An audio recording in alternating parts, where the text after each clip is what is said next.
Bismillahirrahmanirrahim. Assalamualaikum warahmatullahi wabarakatuh. Innal hamdalillah nahmaduhu wa nasta'inuhu wa nastaghfiruh wa na'udzu billahi min shururi anfusina wa sayyiati a'malina.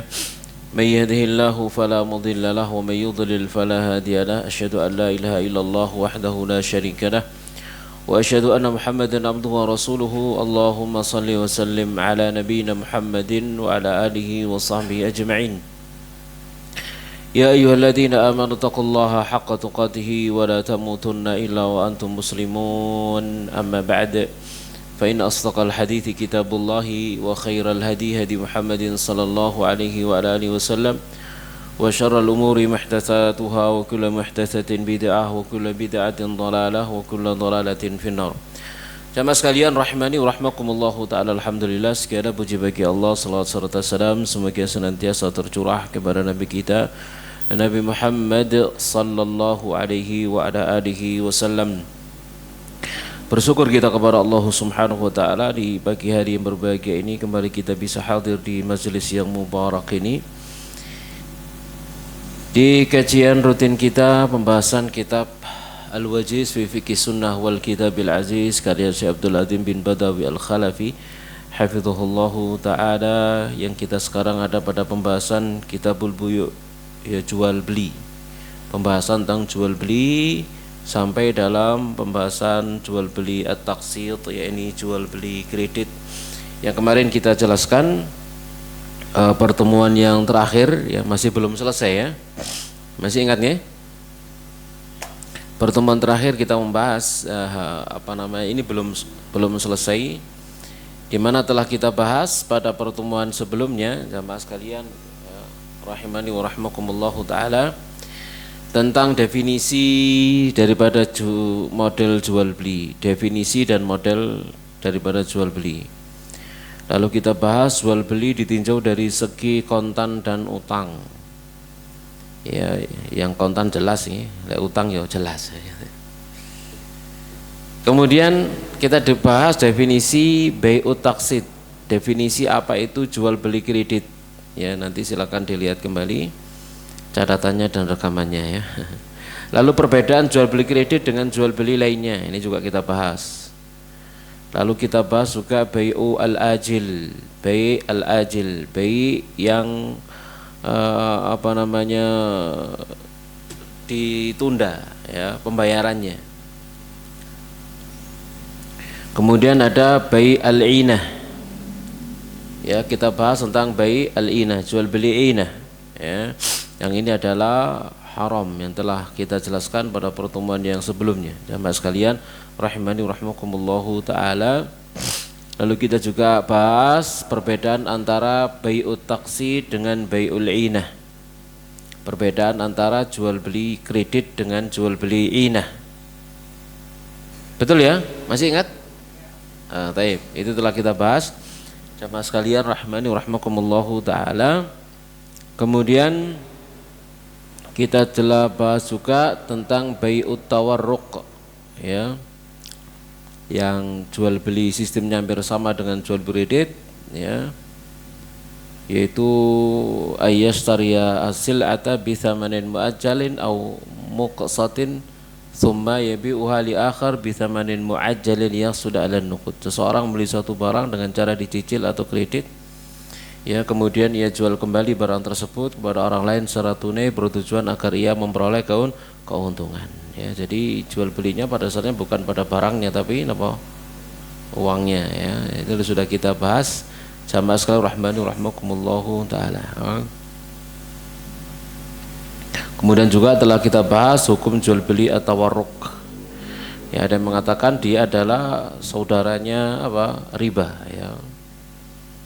Saudaranya riba. Jamaah sekalian rahmani rahmakumullahu taala. Nah, kemudian terakhir kita juga membahas tentang bai'ul murabahah. Bai'ul murabahah ya. Ini juga telah kita bahas pada pertemuan yang sebelumnya. Semoga masih ingat. Lalu telah kita bahas hukum jual beli kredit. Betul ya? Telah kita bahas hukumnya, hukum jual beli kredit. Ada pendapat pertama mengatakan boleh, ada pendapat kedua mengatakan tidak boleh. Berikut dalil-dalilnya, ya. Berikut dalil-dalilnya. Kemudian diberikan kesimpulan bahwasanya para ulama di zaman ini menfatwakan akan bolehnya. Namun tentunya terdapat beberapa ketentuan yang harus diperhatikan akan perbedaan harga tersebut. Ini sudah ya? Betul nggak? Gitu. Baik, jamaah rahmanu rahmakumullahu taala. Jadi harus diperhatikan akan terdapat ketentuan yang diperhatikan. Pertama, tambahan yang ada tidak boleh dalam bentuk yang menzalimi. Misalnya memperdaya pembeli dikarenakan pembeli sangat butuh dalam barang itu dan akhirnya harga kredit pun ditinggikan, tidak wajar. Kedua, tidak ada syarat yang mengikat berupa denda tambahan jika pembeli tidak dapat membayarnya, karena hal tersebut termasuk riba yang diharamkan. Sampai di sini terakhir ya. Baik. Sekarang kita akan bahas tentang kelebihan dan kekurangan daripada jual beli kredit. Kelebihan dan kekurangan dari jual beli kredit. Pada setiap jenis transaksi jual beli pasti ada kelebihan dan kekurangan. Begitupun dengan jual beli kredit, ada kelebihan dan ada juga kekurangannya. Hal ini bisa menjadi pertimbangan bagi yang ingin menggunakan transaksi jenis kredit ini. Di mana jual beli kredit saat ini sudah menjadi transaksi yang familiar. Nah, sudah menjadi umum, kebiasaan. Ya, kebiasaan yang banyak orang ya mereka mengadakan transaksi jual beli kredit. Yang banyak di antara mereka tidak paham bahwasanya yang sedang mereka lakukan ternyata melanggar syar'i. Ini masalahnya di sana. Ya. Melanggar syar'i masalahnya di sana. Jadi di toko diumumkan misalkan bisa kredit, lalu belilah kulkas gitu ya. Wes kredit piro gitu ya. Ternyata barang ono sudah bukan toko yang ngirimkan barang. Datang ke rumah dulu siapa? Pihak pembiayaan, leasingnya teko. Gila apa kok aku perasaan transaksinya ambek toko lah, kok datang pihak ketiga gitu ya. Dia ternyata toko tersebut bekerja sama dengan leasing pembiayaan. Nah ini haram, ini riba kalau seperti itu, tidak boleh. Jamaah sekalian rahmanu rahmakumullahu taala. Ya, dan itu yang sering terjadi, ya. Baik, kita lanjutkan. Jadi hampir semua komoditi saat ini bisa dikreditkan, mulai dari properti, beli rumah dan sebagainya, ya, kredit. Kendaraan kredit, barang elektronik kredit, pendidikan nyicil kredit ya. Iya kan sebenarnya pendidikan misalkan ya kita memondokkan anak kita gitu ya, memondokkan anak kita itu kan kredit sebenarnya ya.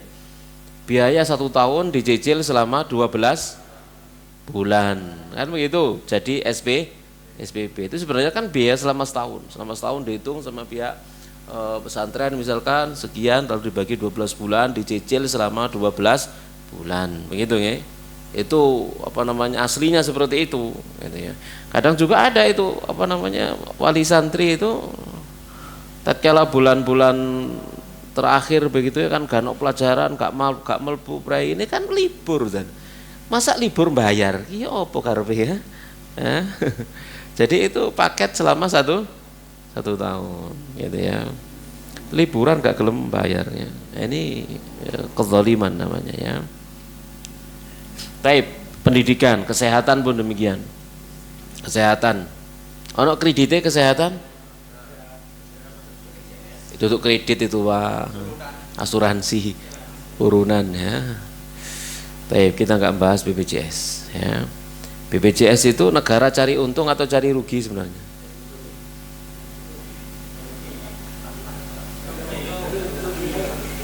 Ayo cari untung yang jelas negaranya loh gitu. Kalau oknumnya beda lagi ya. Negaranya nggak cari untung dari sana. Saya udah masukkan rahmanu rahmakumullahu taala ya. Alek negarane cari untung, ngambil dari rakyat, ayo dikemblangi bareng-bareng jangan di akhirat. Tapi jamaah sekalian rahmani rahmakumullahu taala, kesehatan bahkan sampai barang-barang yang bisa dikategorikan sebagai barang murah, sampai panci loh, kredit. Nah, panci rek kredit ya. Ya. Oleh karena itu pembahasannya bisa menjadi pertimbangan bagi mereka yang ingin bertransaksi secara kredit. Kelebihan jual beli kredit. Sistem jual beli kredit sendiri memiliki kelebihan yang tidak bisa dipandang sebelah mata. Sejatinya kelebihan jual beli kredit kembali pada individu ataupun masyarakat secara umum. Ya, jadi kembali kepada individunya gelem apa gak, mau atau tidak, pengen punya utang atau tidak kan gitu ya. Nah, di antara kelebihan daripada jual beli kredit di antaranya sebagai berikut. Yang pertama, jual beli kredit dapat membangkitkan ekonomi. Betul nggak? Iya. Membangkitkan ekonomi, perekonomian. Dengan adanya jual beli kredit, ekonomi akan bangkit. Hal ini mengingat jumlah pembeli akan semakin banyak karena mudahnya barang-barang terjual, gampang, ya, gampang terjual. Lagi iklan-iklannya kan begitu, bisa dikredit gitu ya. Jadi orang jadi gampang mendapatkan barang zaman sekarang. Pokok gelem utang gitu ya. Ketika semakin banyak barang yang berhasil terjual, maka keuntungan pun akan diperoleh sehingga maslahat pun dapat dicapai bagi sebagian orang ya. Apalagi kalau dia menggunakan tata cara yang syar'i ya, tidak melakukan pelanggaran-pelanggaran seperti yang sudah kita bahas sebelumnya. Sebagaimana yang diketahui bahwasanya di antara maqasid asy-syariah, landasan disyariatkannya hukum Islam adalah melahirkan sebuah kemaslahatan. Ya, itu tujuannya. Tujuan syariat Islam adalah mendatangkan kemaslahatan. Dengan lancarnya jual beli, perekonomian meningkat, maka itu maslahat untuk umat ya, karena mutere duit itu kan berarti napa jenenge ekonominya jalan kan gitu ya. Duit muter ekonomi jalan, duit mandek ekonomi ini mandek berarti ya. Karena perniagaan dan perdagangan itu ya mengharuskan mutere duit berpindah dari satu tangan ke tangan yang lain ya. Itu sehat ya. Secara umum ini yang dituntut dalam agama Islam. Syekh Muhammad bin Shalih Al-Utsaimin rahimahullah berkata dalam Mandhuma Ushul Fiqh wa Qawaiduhu, ad-dinu jaa li sa'adatil bashar. Agama itu datang untuk kebahagiaan manusia. Walintifa'i syarri anhum wad-darar, dan juga untuk menghilangkan keburukan dan madarat dari mereka. Fa kullu amrin nafi'in qad syara'ahu, maka setiap perkara yang bermanfaat disyariatkan. Wa kullu ma yadurruna qad mana'ahu, dan segala sesuatu yang membahayakan kita maka Allah telah melarangnya. Syariat telah melarangnya.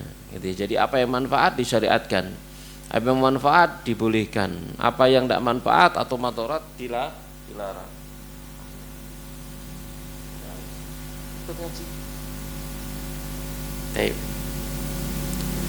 Tak main gitu. Kita lanjutkan jamaah sekalian rahmani rahmakumullahu taala. Maka sehingga perputaran barang yang cepat yang dihasilkan dan disebabkan oleh jual beli kredit ini maslahat ya. Jadi perputaran uang ya, kemudian terjualnya barang ya, maka itu maslahat ya. Ya, maka tentunya tidak terlarang jika memang jual beli kredit itu sah dan halal, tidak terlarang, asal dengan catatan sesuai dengan syariat ya. Itu kelebihan yang pertama. Lalu kelebihan yang kedua, mempermudah untuk mendapatkan barang yang diinginkan, gampang gitu ya. Sekarang pengen kendaraan gampang ya, pokok wani ngono ya. Betul ya? Ya, pengen rumah ya iso, pokok wani gitu ya. Nyicil 30 tahun. Gitu ya. Saya pernah ada kerabat gitu ya. Dia cerita alhamdulillah aku iso tuku omah. Dendi di kono nih. Apa kredit? Iya kredit, wis muka-muka waras, cicil 30 tahun jadi ini. Ya, muka-muka seger waras ya. Subhanallah gitu ya. Jamaah sekalian rahmani rahmakumullahu taala. Saking kepinginnya duwe omah dewi ya, saking pengennya punya rumah sendiri ya. ada kredit, kemudian dia masuk di sana. Baik, jamaah sekalian rahimani rahimakumullahu taala. Jadi bagi pembeli tentunya sangat mudah untuk mendapatkan barang yang diinginkan. Karena kredit adalah memperoleh barang terlebih dahulu, kemudian pembayaran dilakukan dengan dicicil. Sampai haji loh ono sing kredit. Nah, itu ana haji kredit. Ya, haji dikredit no, subhanallah. Berapa kali saya ditawari sama bank gitu ya untuk dikrediti haji. Ya, apa namanya? Dibayari dulu kok tukang nyicil gitu ya. Moh gitu ya. Kalau hutang nggak mau ya, kita nggak mau punya hutang. Tentunya hal ini sangat mempermudah orang-orang yang memang benar-benar butuh untuk mendapatkan barang tersebut. Seperti orang-orang yang ingin menikah dan tidak memiliki modal yang cukup, ya, sehingga jual beli kredit menjadi opsi untuk membeli peralatan rumah tangga, ya. Jadi mlebu omah kosong ngomplong gak duwe perabotan, wah kredit kabeh kata ya, sak dapur kredit kabeh, sak kamar kredit kabeh, misal semacam itu, kendaraan dan lain sebagainya. Nah ini dari satu ini maka sangat membantu adanya transaksi kredit, memudahkan orang untuk mendapatkan barang, ya. Uang bayar dipikir belakangan, ya, pikir mburi gitu. Taib. Lalu kemudian juga diantara kelebihannya mempercepat pergerakan ekonomi. Ya, pergerakan ekonomi menjadi lebih cepat. Sebagaimana poin sebelumnya di atas, selain dapat membangkitkan ekonomi, diantara kelebihan jual beli kredit tentunya dapat mempercepat perekonomian. Jika pembelian meningkat tentunya, produksi pun akan semakin bertambah. Jadi pembelian meningkat, produksi bertambah. Pokok gak macet tunai kan gitu ya. Jadi masalah kredit marono macet. Nah ini masalah sama sekalian rahimani rahimakumullahu taala. Baik. Berikutnya itu tadi kelebihannya. Sekarang kekurangannya. Kekurangan jual beli kredit. Ya memang segala sesuatu tidak ada yang sempurna kan ya. Ada kekurangannya. Ya. Kalau tadi kelebihannya maka sekarang kekurangannya. Lalu apa kekurangan jual beli kredit? Yang pertama, jual beli kredit itu erat kaitannya dengan hutang piutang. Memang hutang. Kredit itu memang hutang. Nerima barang, dihutang duit. Ya, gitu ya. Dia nerima barang lalu berhutang uang. Itu ya. Nah, jual beli kredit memaksa seseorang untuk bermuamalah dengan hutang. Itu muamalahnya muamalah hutang. Lebih bahayanya lagi memaksa untuk membeli sesuatu yang sejatinya mereka belum mampu untuk membelinya. Ini sering kita dapati jamaah sekalian rahmani rahimakumullahu taala. Gitu ya, ada orang misalkan begitu ya, kita lihat dari sisi pekerjaannya itu gak cocok. Ya, dari sisi pekerjaannya itu ya. Kita lihat kan zahire, sisi pekerjaannya gak cocok. Tiba-tiba saja pulang dia bawa Innova. Hanya berjalan berapa waktu, 6 bulan baik kan gitu ya, marono hilang mana wis gitu ya. Subhanallah, gak iso nyaur ya, gak iso nyicil. Ini apa jenenge, mbok yo ndelok napa jenenge kemampuan, ojo memaksakan diri hanya cuman untuk bergaya saja ya, ojo bergaya begitu nggih jamaah sekalian rahimani rahimakumullahu taala ya. Ya kuwate tuku espas tuku espas kayak nek gue kan ya. Wis gak usah maksa, gak usah gengsi kan gitu ya. Sama sekali rahmani rahmakumullahu taala ya. Dan itu sering sekali kita dapati gitu ya. Kita punya tetangga kan mari tuku mobil napa sedan Toyota sing ceper napa jenenge? Tutu sing anyar iki lho, apa Livina iku nek sapa? Lah apa aku bahas iku ya? Wis mari. Enggak cuman ini ngomentari saja gitu ya. Kita melihat apanya? Pekerjaannya itu enggak cocok begitu ya. Kok tiba-tiba saja kredit seperti itu iso nutut nota enggak karena. Nah, seseorang itu harus melihat ya. melihat dirinya sendiri gitu, ditelok dihitung begitu ya, ditelok dihitung iso tak enggak, kan ya kan bukan hanya sekedar cicilan toh yang dipikir, mangane, kesehatane, pendidikannya anak ini kan semuanya harus dipikir jamaah sekalian rahimani rahmakumullahu taala ya, harus semua dipikir ya. Kita dulu waktu misalkan ya waktu bangun rumah begitu ya, mau hutang kepada seseorang ya, kemudian kita pikir kira-kira aku nyicil sampai pirang tahun gitu ya. Ya dipikir bisa piro dan seterusnya, setiap kali nyicilan dihitung nutut baru wani maju, dihitung nggak nutut ojo kadek maksa ojo kadek maju kan gitu ya. Sama sekali rahmanu rahmakumullahu taala ya. No?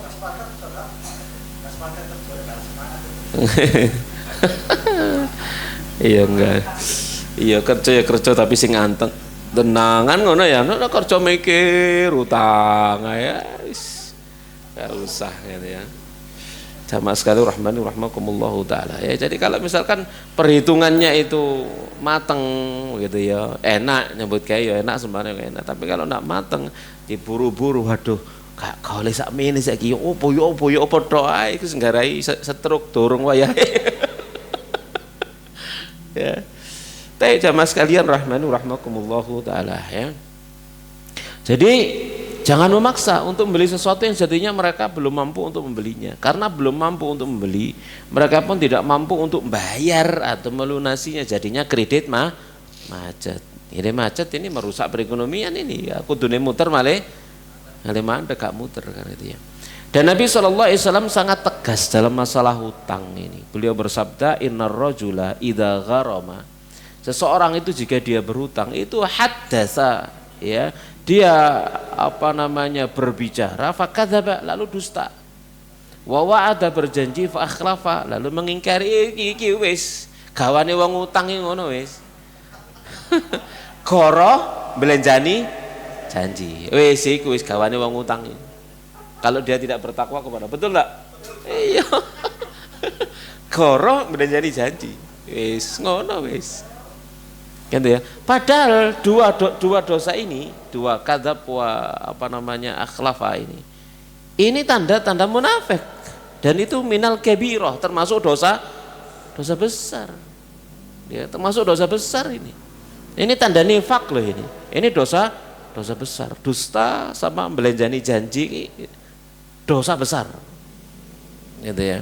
Makanya orang misalkan ya sudah jatuh tempo, kapan jatuh? Pekan depan. Ya, itu janji. Ya, pekan depan ternyata ngilang. Gitu ya. Besoknya kayak teko, itu sudah dosa besar. Kenapa? Menyelisih janji. Ini dosa besar. Itu menyelisih janji. Sama sekali rahmanu. Jadi gara-gara utang akhirnya dia berdusta. Dusta dosa besar. Menyelisih janji juga dosa besar. Dua hal langsung dia lakukan. Sama sekali rahmanu rahmakumullah taala gara-gara hutang ini. Makanya kalau orang itu berhutang ya harus harus jantan kan ya. Ya, misalkan janjinya hari ini, pelunasannya hari ini, ya datang kepada siapa yang menghutangi dia. Kalau bisa nyaur ya nyaur, gak iso ya nyaur semoyo. Gitu. Ya, kenapa jangan sampai dusta, jangan sampai menyelisihi janji. Waktunya bayar datang. Ya, nggawa duit atau nggawa omongan. Lah iya, ya memang harus begitu. Datang. Ya Mas sekalian, rahmanu rahmakumullahu taala. Ada nyelintang-nyelintung ae. Atau dusta apa ono anak-anak yang waran ono sing teko goleki bapak waran loro temenan kan wapok kan ya. Ya, jadi dia berdusta, nyuruh orang lain berdusta, subhanallah ya. Ini sudah dikatakan oleh Nabi sallallahu alaihi wasallam, hadis muttafaqun alaihi. Wis gawane wong utang ngene iki, lek gak koro ya menyelisih janji. Sehingga Nabi SAW pun senantiasa berlindung dari hutang. Ibunda Aisyah berkata, Rasulullah SAW sering berdoa dalam sholat beliau, Allahumma inni a'udzubika minal ma'thami wal maghram. Ya Allah, sesungguhnya aku berlindung kepadamu dari dosa dan terlilit hutang. Ya, jadi kalau kita bisa ndak berhutang, alhamdulillah, jangan berhutang. Ndak bisa berhutang, jangan berhutang. Napa? Oh. Lek iso gak usah utang. Lah ngono lho bahasae, ya. Ya. Lek iso wis pokoke jangan punya banyak hutang. Jamaah sekalian rahmani rahimakumullah taala. Gak enak wong duwe utang itu ndak enak, ya. Taib. Seseorang bertanya kepada Nabi SAW, betapa sering engkau berlindung kepada Allah dari terlilit hutang ya Rasulullah? Maka Rasul Shallallahu Alaihi Wasallam bersabda sebagaimana hadis di atas, Innar rajula idza gharama haddatsa fakadzab, ya, wa idza wa'ada akhlaf, ya, wa wa'ada fa akhlafa. Seseorang jika dia berhutang maka dia berbicara lalu dusta, dia berjanji lalu menyelisih janji. Wis gawane wong duwe utang, ya. Baik. Nah, di antara bahaya hutang yaitu menjadikan seseorang tertawan di dunia dan di akhirat disebabkan hutang yang belum dibayarkan. Nabi SAW pernah bersabda, nafsul mu'mini mu'allaqatun bidainihi. Jiwa seseorang itu nanti akan tergadaikan, tertahan dengan hutangnya hatta yuqda'an hudainuhu, hingga hutangnya dilunasi. Orang soleh misalkan begitu, ya, jamaah sekalian rahmani rahimakumullahu taala, dia banyak ibadahnya lalu mati dia punya hutang, dia tidak bisa mendapatkan pahala ibadahnya sampai hutangnya lunas. Wah, ini kan soro. Kenapa tidak bisa menikmati pahalanya? Kenapa? Karena pahalanya itu nanti dijadikan sarana untuk bayar pada hari kiamat. Maka dia tidak bisa menikmati sampai kiamat loh. Susah nggak di kuburan itu? Susah nggak gitu tuh? Gak iso nikmati ganjarane, salate, posone, hajine, sedekah, apapun semuanya tergadaikan sampai utangnya lunas. Lah ana sing ngelunasin intunya alhamdulillah, lalu dikembalikan, diberikan kepada dia pahalanya. Kalau ndak ada yang melunasi, tergadaikan ini sampai kiamat ini. Ya, kayak seseorang menggadaikan apa? Menggadaikan barangnya di dunia, kan gitu ya, digadaikan, dititipkan kepada orang, itu miliknya tapi dia nggak bisa menikmati karena digadaikan sebagai hutang, dia diberikan kepada orang gadekno sebagai gaden begitu ya. Ini pun demikian. Ini kan bahaya sekali jamaah sekalian rahmanu rahmakumullahu taala. Sementara setiap kita di alam kubur kita, ya tentunya kita ingin merasakan bagian dari pahala amal soleh kita di dunia, di alam kubur. Kan di alam kubur itu kalau tidak nikmat maka azab, ya. Dan maka tidak bisa merasakan nikmatnya, ya, kalau kemudian ternyata pahalanya itu tergadaikan gara-gara hutang. Bahkan ketika Nabi SAW ingin menyolatkan jenazah, pertama kali yang beliau tanyakan adalah hutangnya. Jika jenazah tersebut masih memiliki hutang yang belum dilunasi, maka beliau tidak ingin menyolatkannya seraya berkata, "Shollu ala sahibikum", solati saudara atau sahabat kalian ini. Sekalipun ini kemudian dinasah, gitu ya. Cuman ini menjadi pelajaran begitu, ya. Ini menjadi pelajaran. Jamaah sekalian rahmani rahimakumullahu taala. Nah, sebagian ulama memberikan komentar atas hal tersebut bahwasannya sebab Nabi SAW tidak ingin untuk menyolati orang yang masih memiliki hutang itu bisa jadi karena beberapa sebab. Kenapa Nabi tidak mau menyolati orang yang punya hutang tadi itu? Pertama, beliau ingin memperingatkan akan bahaya hutang, jelas. Ini lebih bahayanya hutang, gitu ya. Maka jangan gampang-gampangan berhutang. Kedua, beliau ingin memperingatkan dari menunda-nunda pembayaran hutang. Kalau punya hutang, bertanggung jawablah. Itu maksudnya begitu. Kalau sudah bisa nyaur, segera nyaur, segera itu disegerakan, wajib, gitu ya. Ya, itu disegerakan, wajib. Ya, maskan rahmani rahmakumullahu taala. Jangan kemudian sebenarnya sudah bisa melunasi hutangnya tapi enggak dilunasi. Ya, itu namanya matul ghani zulmun, kata Nabi, ya. Jadi orang yang sudah bisa melunasi hutangnya tapi kemudian dia menunda-nunda pembayaran hutangnya, maka itu adalah kezaliman, ya, itu adalah kezaliman dan itu adalah dosa, tidak boleh, itu maksiat, ya. Jadi jangan nunda-nunda pembayaran hutang, segera dibayar. Mumpung si urip, gitu ya. Dorong dibayar, mati coba. Hutang dia masih punya hutang, mati. Lalu dia tidak pernah menulis surat wasiat apapun tentang hutangnya. Ahli warisnya tidak pernah tahu. Wis, ya wis. Itu tuh akhirat itu. Ya, ini perkara penting jamaah sekalian rahmani rahmakumullahu taala. Jadi kalau misalkan kita punya hutang, tulis semua, tulis ya, tulis di buku harian atau apa begitu ya. Kalau kita mati belum sempat ngasih tahu, suatu ketika itu dibaca sama ahli waris, barangkali mereka diberi oleh Allah taufik untuk melunasi hutang kita. Ahli waris wajib enggak melunasi hutangnya si mati? Hah? Wajib kalau dari harta si mayit, kalau ada, ya kan, baru diwaris setelah apa, pembiayaan jenazah sama hutang dan wasiat, kalau ada. Tapi kalau ternyata tidak ada, warisannya tidak ada, dibayar bayar hutang, ahli waris wajib sing hutang sopo coba. Kecuali kalau dia pengen berbakti pada orang tuanya. Gitu ya. Kewajiban mereka adalah berbakti, birrul walidain. Bentuk birrul walidainnya lembayarna utangi wong tuane, kan begitu. Ya. Tapi yang tanggung jawab anak-anaknya tidak perlu tanggung jawab, ahli waris tidak punya tanggung jawab. Itu adalah ihsan mereka, perbuatan baik mereka, birrul walidain mereka, begitu. Tapi mereka tidak menanggung hutang tersebut. Yang seandainya mereka juga tidak bisa bayar, ya tidak dosa ahli warisnya, gitu ya, tidak dosa. Ya, karena mereka bukan mereka yang berhutang, tapi itu bentuk birrul walidain kepada orang tua. Ya, orang tua punya hutang, dibayarkan hutangnya, kan begitu ya. Itu birrul walidain kalau mereka mampu. Itu kalau mereka tidak mampu, ya gimana lagi yang tidak mampu. Nah, ini masalahnya. Ya, jamaah sekalian rahmani rahmakumullahu taala. Kemudian beliau tidak ingin doanya tertolak disebabkan ada hak manusia belum terbayarkan. Ini masalahnya. Gitu ya. Kenapa? Wong pahalanya dia sendiri saja tergadaikan. Apalagi pahala yang mungkin barangkali dikirimkan oleh orang, pemenang.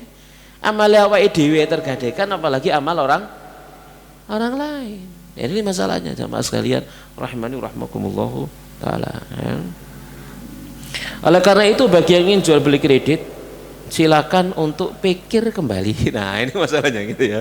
Ya, ingat itu hutang piutang. Iso tanggak nih ngelunasi, iso tanggak nyicil. Ini pikir bener.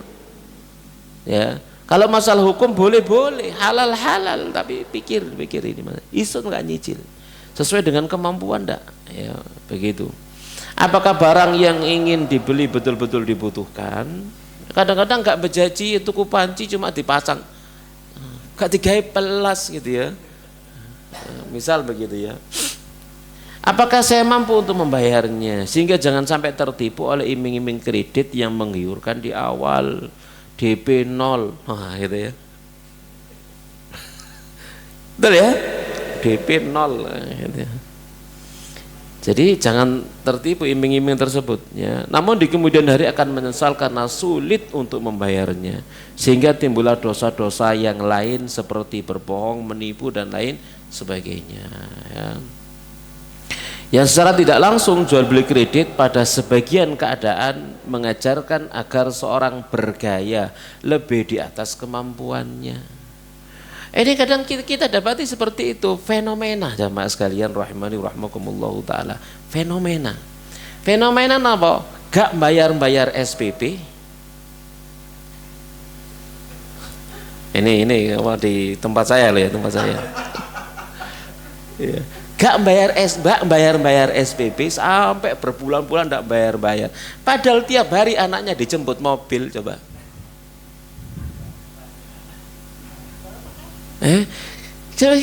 Mikir ki apa yang karepe gitu ya. Subhanallah, kan ya. Delok gaya ini gak cocok lek gak iso bayar napa? SPP. Delok gaya iki lho gak cocok gitu ya. Sama sekalian rahmani rahmakumullahu taala ya. Jadi jangan apa? Bergaya ya. Ada lagi yang lain punya tunggakan begini semua macam-macam wis tunggakan gitu ya. Tapi kelambine nyara balik tuku tasai gitu ya. Utangnya gak dipikir. Kredit. Subhanallah, orang makan gaya zaman sekarang ya. Nah, ini pun termasuk dalam kekurangan dari jual beli kredit. Minum.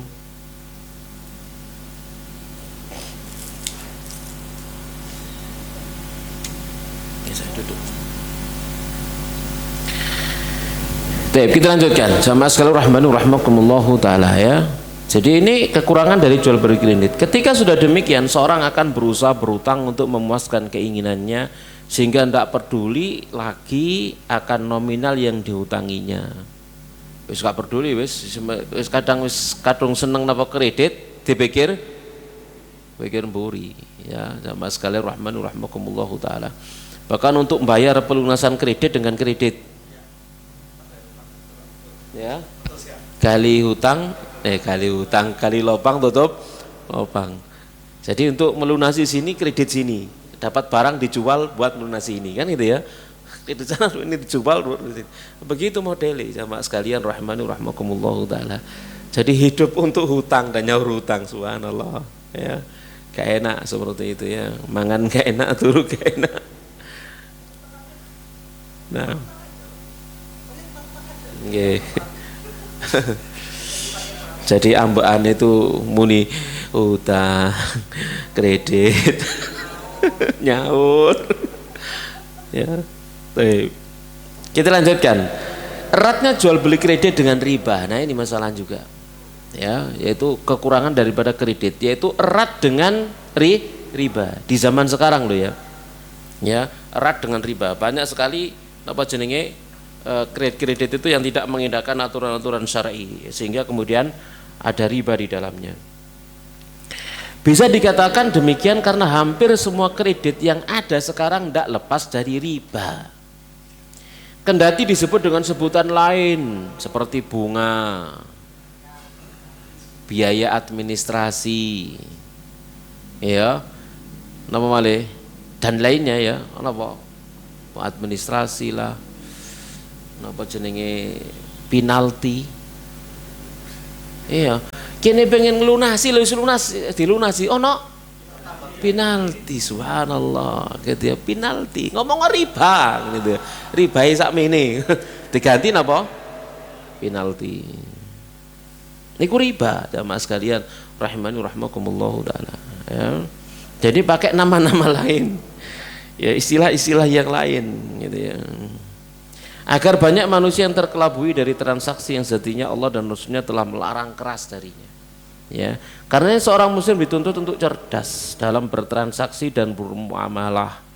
Tentunya kredit bukan solusi dari setiap permasalahan dan keinginan. Selagi tidak daruri maka tahan keinginan tidak melakukan kredit ataupun utang gitu ya.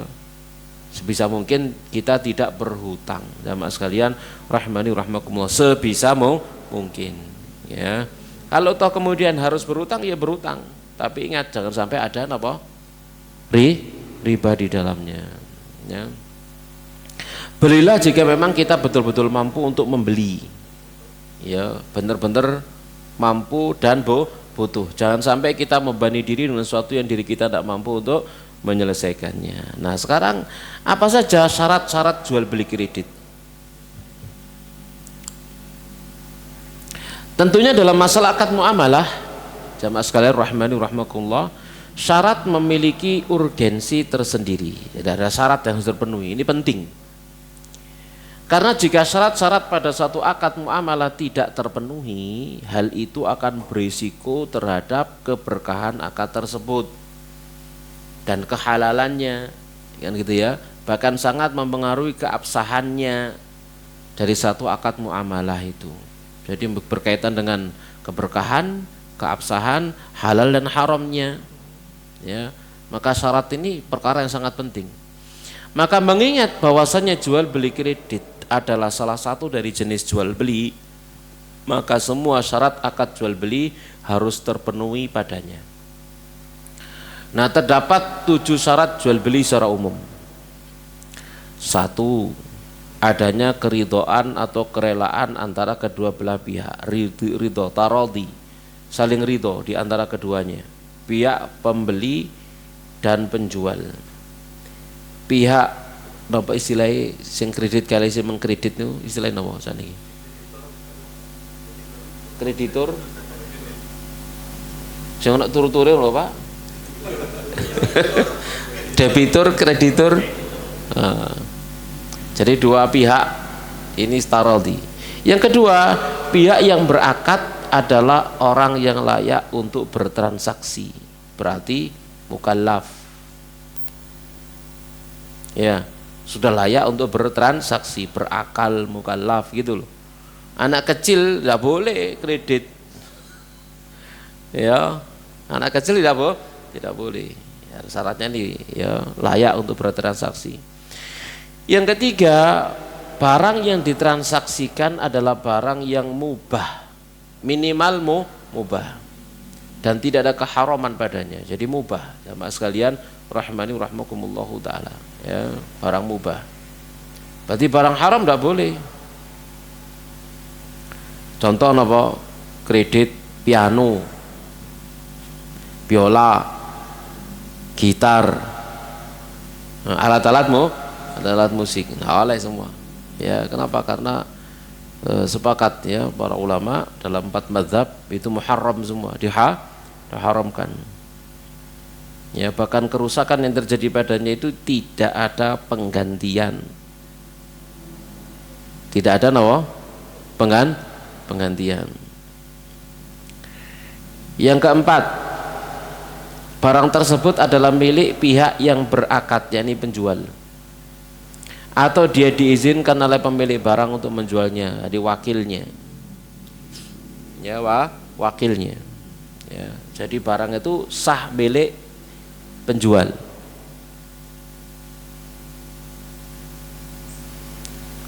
Syarat yang kelima, barang yang dijual dapat diketahui dengan cara melihatnya atau dengan sifatnya, bisa dideskripsikan, ada deskripsinya.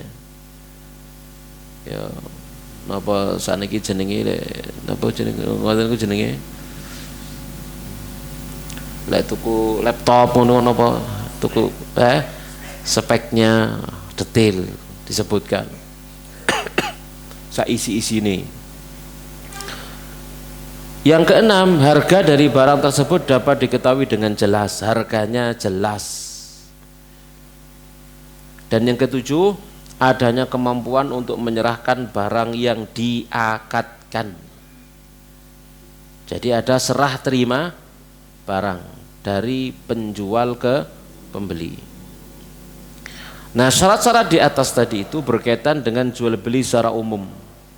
Sehingga akad jual beli kredit, ketujuh syarat tersebut pun harus tetap berlaku dan tidak boleh dikesampingkan. Jadi 7 syarat jual beli tadi itu. Nah, tentang jual beli kredit ada syarat-syarat khusus yang harus dipenuhi, menjadi 2 poin.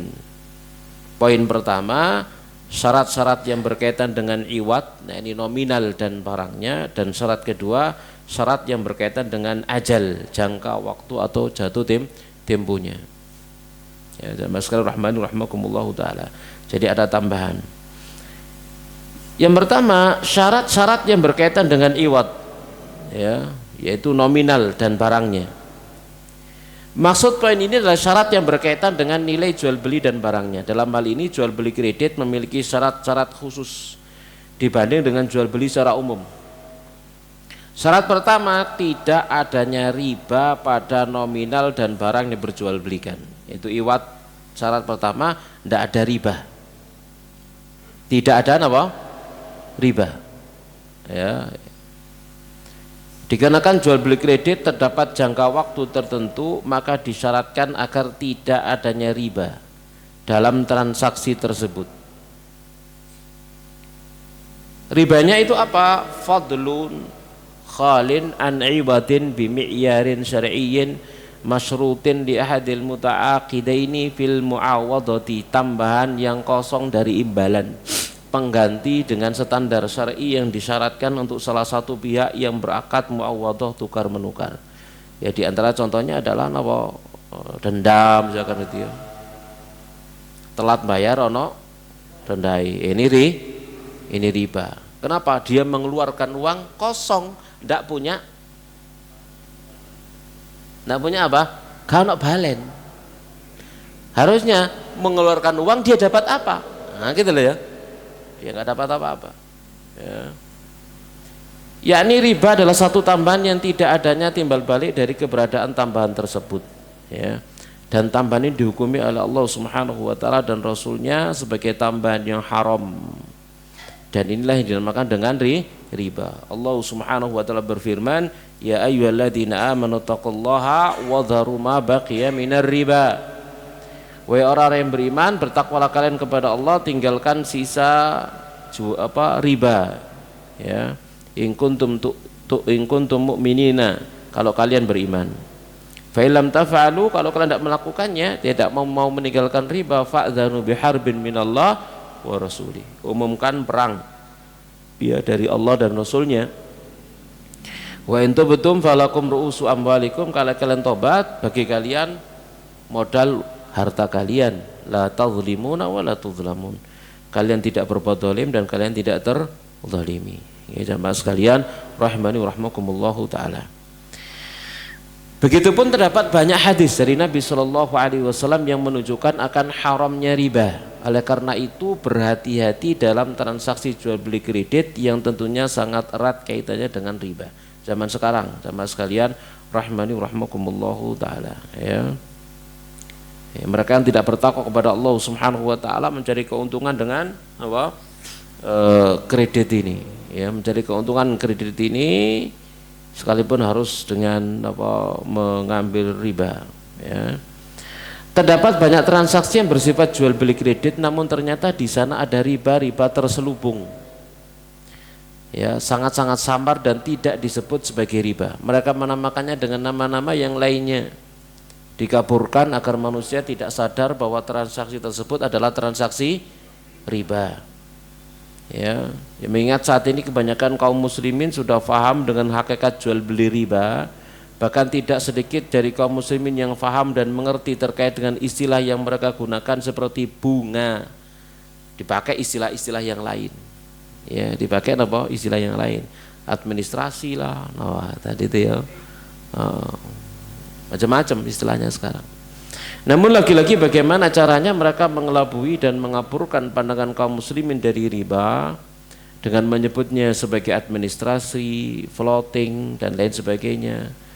Maka kaum muslimin harus benar berhati-hati. Kalau tidak paham maka harus bertanya. Fas'alu ala dzikri in kuntum la ta'lamun. Baik, ya bahkan kita membaca sesuatu sing judulnya syariah gitu. Begitu ditelusuri ternyata ada riba terselubung di dalamnya. Jamaah sekalian rahmani rahmakumullahu taala. Lalu syarat yang kedua, penjual harus benar-benar memiliki barang tersebut. Tidak boleh penjual satu barang atau produk yang bukan miliknya. Ya, tidak boleh menjual satu barang atau produk yang bukan miliknya. Jadi tatkala dia ingin mengkreditkan barang sesuatu, ini harus benar-benar jadi miliknya dulu, baru kemudian dikreditkan, dijual.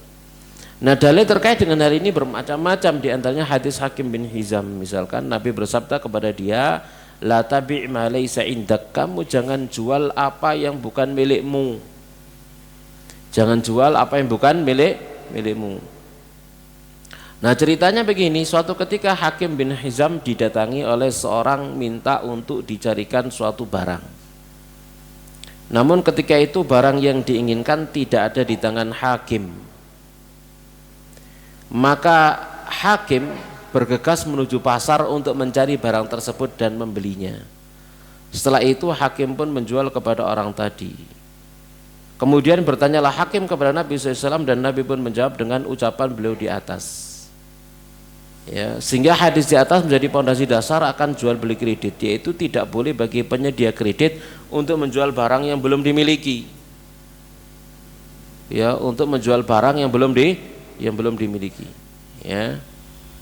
Ya zaman sekarang misalkan subhanallah kayak jamaah orang tidak punya hubungan apa-apa dengan pemilik barang itu menge-share dengan spesifikasinya di mana di lamannya, di webnya begini ini. Ada orang tidak punya hubungan apa-apa ikut menjualkan. Padahal itu bukan miliknya dan dia bukan wakilnya, dia bukan distributornya, tidak ada kaitannya dengan pemilik barang. Ya. Jadi siapa yang mau barang ini hubungi saya. Lalu ada yang beli kepada dihubungi dia. Lalu dia beli barang itu ke sini, dikirim langsung ke sana. Ya ini nggak boleh.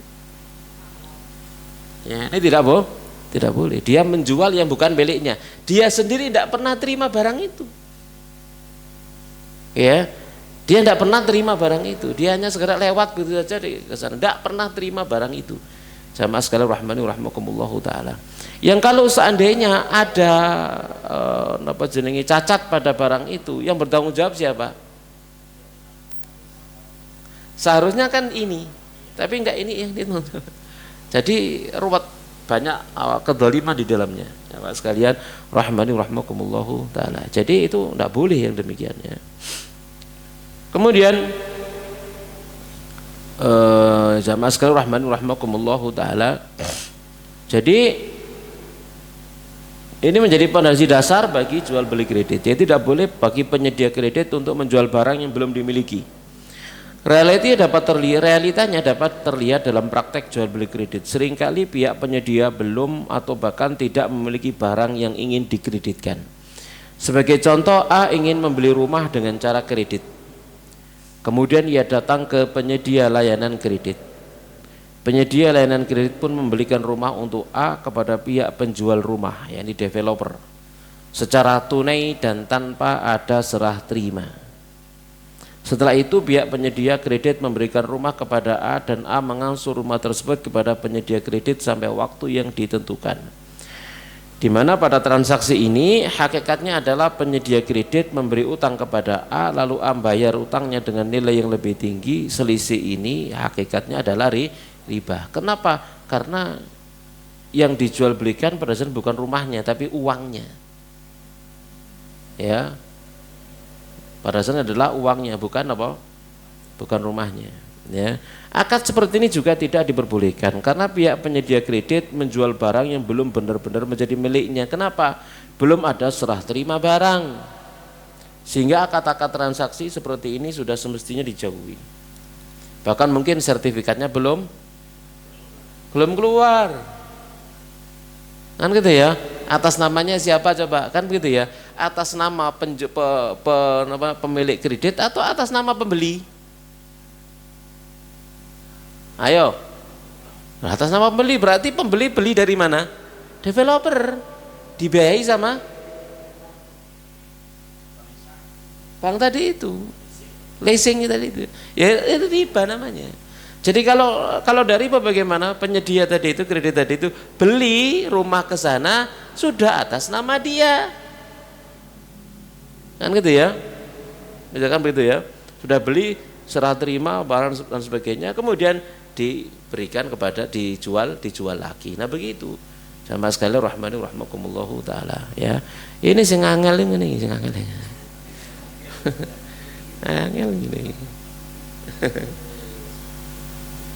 Baik. Lalu syarat yang ketiga, tidak boleh ada tambahan pada utang yang telah ditetapkan pada pembeli. Ya, sudah nyicili piro ya isiku nyicili, ndak oleh tambahan apalagi. Bahkan tacalan apa jenenge terlambat bayar ya pancet.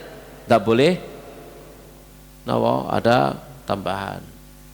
Ini denda telat ya, sedinoi 1000 gitu ya. 1000 iku riba. Ya. Maksudnya adalah ketika kredit sudah tetap nominalnya maka tidak boleh lagi adanya tambahan nominal atau manfaat.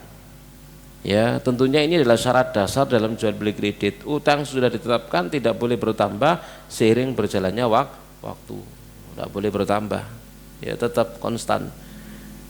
Dalam sebuah riwayat Nabi SAW dijelaskan kullu qardin jarra naf'an fahuwa riba.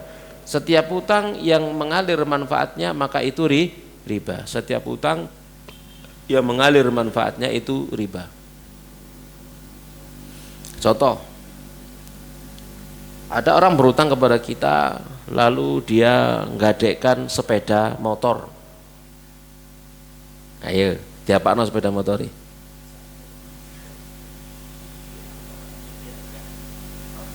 Pakai riba karena manfaat. Dia mengambil manfaat darinya. Ya, nggak boleh ya mengambil manfaat. Sepedanya ditaruh saja. Justru yang nerima kredit ini dia harus ngerumat itu. Kenapa itu jadi amanah?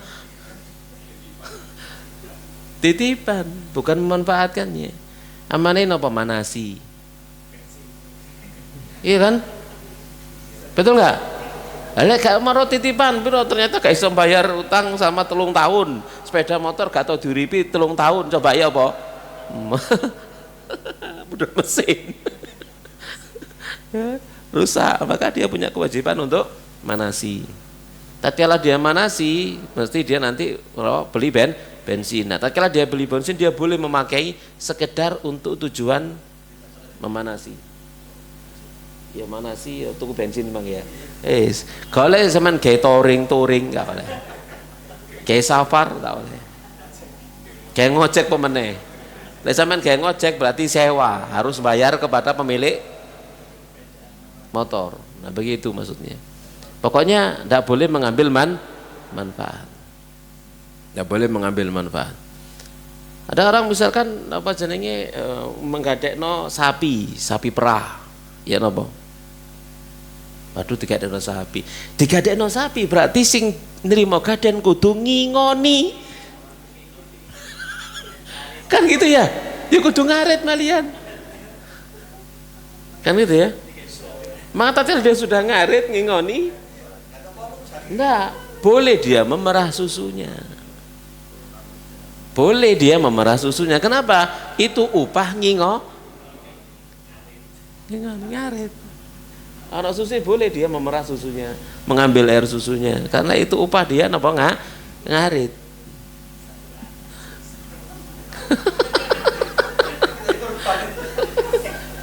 Iya. Kalau oleh baru dikem brojul, nggak oleh wis. Oleh.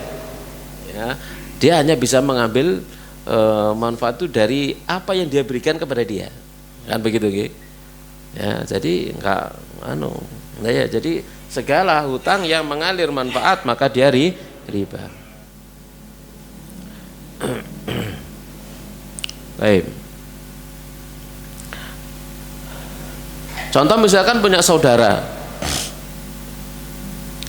kita berhutang kepada kita. Setiap kali ke rumah kita selalu bawa oleh-oleh. Diterima tanda?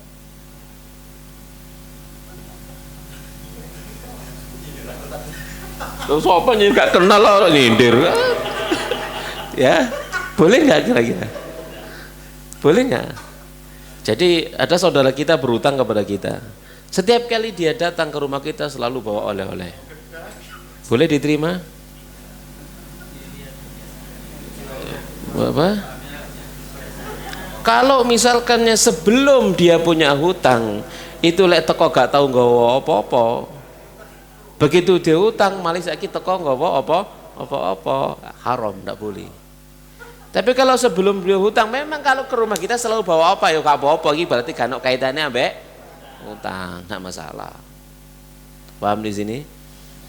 Karena ndelok ae biasa dengar saiki mari utang lek rene malah nggawa apa-apa gitu. Tolak mentah-mentah, gak usah. Iki dudu kebiasaan sampean. Ya, gak usah. Lek rene gaman gak usah nggawa apa-apa, koyo biasa iki. Ya aja-aja iki apa jenenge sampean nggawa-nggawa iki gara-gara sampean diutang nang aku ngene ya. Pemanis. Ya ndak oleh. Nah, seperti itu jamaah sekalian rahmani rahmat. Jadi jangan sampai kemudian gara-gara ada hutang kemudian ada manfaat selain daripada dia ngelunasi. Kalau dia sudah ngelunasi bolehlah bawa apa-apa boleh. Sudah lunas ya. Datang dia lunas, mau ngelunasi nih. Iki duitku lunas, ya, iki hadiah kayak sampean boleh. Boleh, saya itu diterima. Tapi tatkala belum lunas, maka tidak boleh menerima hadiah. Kecuali memang sebelum dia punya hutang biasa memberikan apa dia sudah biasa. Jadi itu pun tidak ada kaitannya dengan apa hutang. Ya, jamaah sekalian rahmani rahmakumullahu taala. Ya contoh misalkan seseorang begini, seseorang sebelum dia punya hutang gitu ya, selalu nawa jenenge berjasa kepada kita nganter kemana-mana sebelum punya hutang. Setelah dia punya hutang nganter kemana-mana ya biasa saja, nggak ada kaitannya gitu ya. Tapi tatkala sebelum punya hutang dia tidak pernah nganter kemana-mana, begitu punya hutang malah nganter kemana-mana, ini tidak boleh. Gak oleh, namanya ini diutang gak oleh nganter aku gini. Ya seperti itu. Gak oleh nyupiri aku. Ya gak oleh, ya sampai utangnya lunas. Karena khawatir ini jangan sampai gara-gara ada hutang kemudian dia memberikan manfaat kepada kita di luar kebiasaannya. Ya. Kemudian di lafadz yang lainnya, Nabi SAW nahaan qardin jarra manfaatan. Nabi melarang hutang yang mengalir manfaat. Imam Al-Baihaqi meriwayatkan dalam lafadz yang lain dalam sunannya, kullu qardin jarra manfaatan fa wajhun min wujuhir riba. Setiap hutang yang mengalir manfaat maka dia satu sisi dari sisi-sisi riba. Satu wajah dari wajah-wajah riba, satu bagian dari bagian-bagian riba. Jamaah sekalian rahmani rahmakumullahu taala. Sekalipun lafaz-lafaz hadis tadi itu dhaif, tapi maknanya benar dan dipakai oleh para ulama. Ya jamaah sekalian rahmani rahmakumullahu taala. Nah, Syekh bin Baz rahimahullah dalam fatwanya menyatakan al-hadithul madhkuru dhaifun inda ahli ilm. Hadis yang tersebut tadi itu dhaif menurut para ulama. Laisa bisahih, tidak sahih, walakin maknahu sahihun indal ulama, tapi maknanya sahih menurut para ulama. Hanya sanadnya dhaif tapi matannya sahih. Maknahu maknanya annal qurud allati tajri naf'an mamnu'atun bil ijma'. Hutang-hutang yang mengalirkan manfaat terlarang secara ijma', kesepakatan para ulama. Ya, jadi itu diantara sekian hadis yang sanadnya dhaif tapi dipakai oleh para ulama. Ya, sanadnya dhaif tetapi masyhur maknanya, begitu maknanya. Maknanya diamalkan secara makna. Ya. Taib. Ya, seperti juga Syekh Muhammad bin Shalih Al-Utsaimin ya mengomentari hadis tadi itu, lakinnahu haditsun dhaifun amma ma'nahu fasahihun. Akan tapi hadis tadi itu dhaif tapi maknanya sahih. Ya, maknanya apa? Sahih. Ya, makanya memang harus belajar di bawah penjelasan para ulama. Jangan sampai ada orang anak muda lalu nerima hadis ini dhaif kalau dipakai. Wah, ini meteges. Ya, hanya melihat kepada sisi apa nih? Sanadnya saja, dhaif gitu. Lalu dia langsung nolak maknanya. Para ulama nerima maknanya tanda. Ya, para ulama ya fikih mereka menerimanya, tak menjadikannya enggak ya. Kalau ternyata diamalkan berarti memang ada dasarnya, ada sumbernya dari Nabi SAW. Cuman kebetulan sanadnya dhaif ya, seperti itu. Taib. Dan itu dari penjelasan para ulama tentunya ya. Kita lanjutkan jamaah sekalian rahmani rahmakumullahu taala. Maka sehingga dari nas-nas atau kaidah di atas dapat diketahui bahwa yang dijadikan patokan utama dalam hal ini adalah adanya tambahan. Adanya tambahan dari apa? Dari cicilan yang sudah disepakati bersama di atas tarodhi, keridhaan. Lalu muncul pertanyaan, apakah setiap tambahan dalam utang piutang adalah riba dan tidak diperbolehkan? Jawabannya, hal ini tergantung dari tambahan tersebut. Setidaknya tambahan dalam utang secara umum terbagi menjadi dua keadaan. Pertama, tambahan yang terjadi ketika akad kredit berlangsung. Ketika akad kredit berlangsung. Ya kan, kalau kontan sekian, kalau kredit kan sekian kan, berarti angkanya kan bertambah. Gitu ya. Jadi kontan sekian, kalau kredit sekian. Itu dua harga atau satu harga? Satu. Pilih yang mana? Kredit atau kontan? Kan satu. Bukan dua harga. Satu harga itu. Satu harga kredit, satu harga kontan. Satu harga. Kan tinggal pilih yang mana. Kan nanti akadnya yang dipilih salah satu, itu namanya satu akad. Satu harga yang dia pilih, yang disepakati di antara keduanya, ya.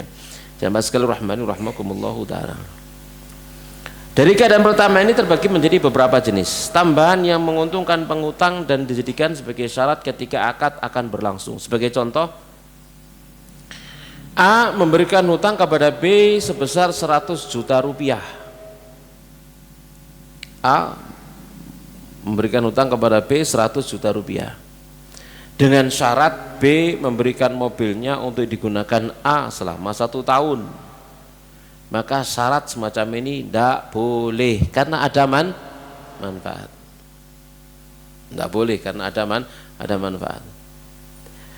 Ya, saya pernah ceritain salah seorang teman itu sampai di rumahnya itu berjajar 20 mobil, berarti gede omai ya. Hah? Karena teman-temannya podo utang dekek mobil. Ya Allah, kata ya. Itu di zaman masa lalu kata dia, ya. Masa lalu. Sekarang enggak sudah. Jamaah sekalian rahmani rahimakumullah. Jadi dengan syarat B memberikan mobilnya itu digunakan oleh A selama 1 tahun, maka syarat semacam ini tidak boleh. Karena syarat semacam ini syarat batil. Nabi SAW bersabda, al-muslimuna ala surutihim illa syartan ahalla haraman aw harrama halalan. Maka kaum muslimin itu di atas syarat-syarat mereka kecuali syarat yang menghalalkan yang haram atau mengharamkan yang halal. Nah, itu syarat tadi itu haram. Kenapa? Mengambil manfaat dari hutang, ya, utang 1 juta lalu dia menggunakan mobilnya selama satu tahun, ya, tidak boleh. Jadi tambahan yang ada dalam akad utang piutang telah dilarang, sehingga jika syarat itu ditetapkan maka tidak diperbolehkan karena syarat tersebut menghalalkan yang haram. Lalu apalagi tanda berupa tambahan berupa denda keterlambatan baik dijadikan syarat atau tidak. B berutang kepada A, kemudian A memberikan syarat adanya denda keterlambatan jika B tidak tepat waktu dalam membayar hutangnya dari setiap bulan. Hal ini banyak terjadi dalam jual beli kredit dan tentunya zalim. Ini kezaliman. Justru kalau misalkan punya hutang lalu jatuh tempo datang minta maaf, dikasih tempo lagi. Ya kan itu ya. Saya kira bulan ini gak bisa bayar, gak apa-apa, bulan depan gak bisa bayar, gak apa-apa, bulan depan. Ya begitu memang. Ya begitu nggih. Enggak boleh ada denda. Jamaah sekalian rahmani rahimakumullahu taala. Ya. Dan enggak boleh ada sita. Kenapa? Karena itu sudah miliknya. Kalau diambil itu namanya merampok. Ya. Karena itu sudah jadi miliknya sah. Yang jadi tanggung jawabnya adalah bayar hutangnya. Ya. Yang wajib dituntut oleh yang mengkreditkan itu utangnya, bukan barangnya. Barangnya sudah sah milik pembeli. Dia sudah tidak punya hak atas barang tersebut. Paham di sini ya? Kita lanjutkan. Majma' Fikih Al-Islami pernah ditanya terkait dengan denda keterlambatan dalam hutang. Dan dia menjawab, inna da'in idza syarrata 'alal madin aw farrada 'alaihi an yadfa'a lahu mablaghan minal mali gharamatan maliyatan jazaiyatan muhaddadatan aw binisbatin muayyanatin idza ta'akhkhara 'anis sadati fil maw'idil muhaddadi bainahuma fa huwa syartun aw fardun batilun wa la yajibul wafa'u bihi bal wa la yahillu sawa'un akana syaritu huwal musrifu am ghairuhu lianna hadha bi'aini huwa ribal jahiliyah alladhi nazala al-Qur'an bitahrimihi. Ya, ini jawabannya dalam bahasa Arabnya ya.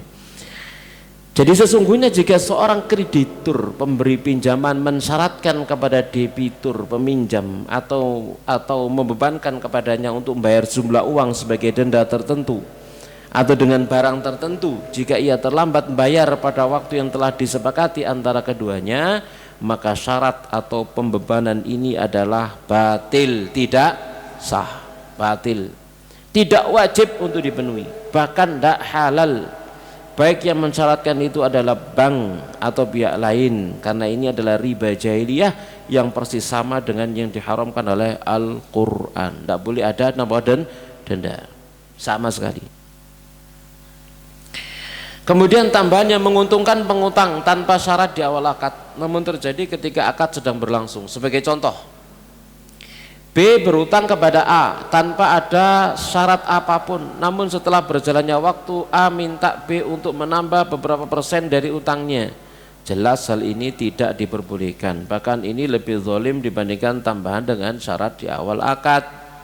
Lebih zalim lagi ini, di awal karena ngomong apa-apa marono tengah-tengah ngene ya, ini namanya kezaliman, penipuan kan gitu ya. Nggak boleh. Jadi tambahan yang menguntungkan pengutang dan pemberi utang tanpa syarat di awal akad. Ya, Syekh Muhammad Ibnu Shalih Al-Utsaimin beliau membolehkan hal ini. Jadi kalau tadi itu tambahan kepada yang mengutangi, sekarang tambah apa namanya? Tambahan yang menguntungkan pengutang dan pemberi utang tanpa syarat di awal akad. Syekh Muhammad Ibnu Shalih beliau membolehkan hal ini dan beliau memberikan contoh seperti berikut. A memiliki tanah yang telah ia tanami. Lalu B, petani penggarap, datang kepada A dan berkata, saya sekarang tidak memiliki ternak untuk membajak tanah. Maka A berkata kepada B, saya akan meminjamu uang untuk membeli ternak agar kamu bisa membajak tanah itu. Dalam kasus ini manfaat dari pemberi pinjaman A karena tanahnya sekarang akan digarap dan menghasilkan panen, dan ia akan mendapatkan bagiannya yang telah disepakati dengan penggarap. Kita ulangi ya.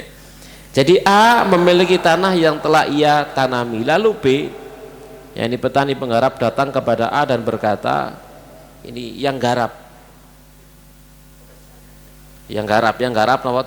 tanahnya tersebut, datang kepada A, saya sekarang tidak memiliki ternak untuk membajak tanah. Maka A berkata, saya akan minjami kamu uang untuk membeli ternak agar kamu bisa membajak tanah.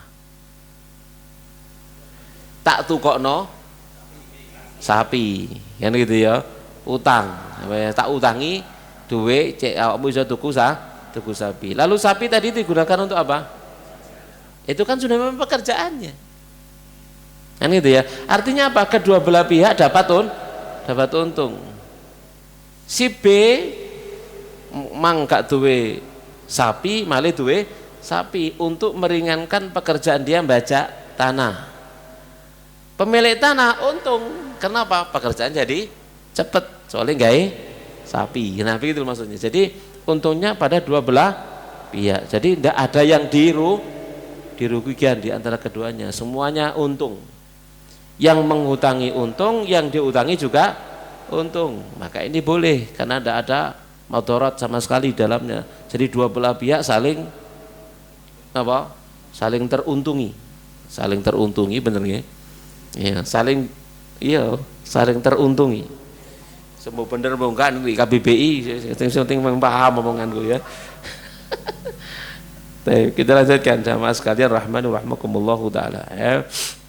Jadi dalam kasus ini manfaat bagi pemberi pinjaman A karena tanahnya sekarang akan digarap dan menghasilkan panen, dan ia mendapatkan bagiannya yang telah disepakati dengan penggarap. Dan begitu ya. Jadi dua-duanya mengambil manfaat. A tanahnya digarap cepat, ada tambahan sapi gitu ya. Lalu dia panen dan sebagainya. Kemudian B dapat upah dari garap sawah oleh sapi pisan, kan gitu ya. Baru bisa nyicil sapinya. Nah begitu. Jadi semuanya teruntungi, ya, teruntungi. Ya, semuanya teruntungi, dapat keuntungan, gitu nggih. Masing-masing dapat keuntungan, itu teruntungi. Nggih. Sementing kan maksudnya paham ya. Ya, taib. Namun hal ini dilakukan tanpa adanya tambahan, tidak ada tambahan uang sama sekali, tidak ada. Ya. Kemudian kemaslahatan di sini bukan hanya untuk pemberi pinjaman saja, melainkan untuk keduanya, pemilik tanah dan petani. Pemberi pinjaman mendapatkan manfaat dari tanah yang digarap dan peminjam petani mendapatkan manfaat dari hasil tanamannya. Maka ini hukumnya boleh jaiz. Karena beberapa perkara. Satu, karena manfaat dari tambahan tidak murni untuk pemberi utang. Pada akad di atas terdapat manfaat bagi kedua belah pihak, pengutang dan memberi hutang. Tambahan tersebut tidak dijadikan sebagai syarat di awal. Ya jamaah sekalian rahimakumullah taala. Jadi tidak ada syarat. Tak tukono sapi ya tapi gayen garap sawaku. Tidak ada ngono.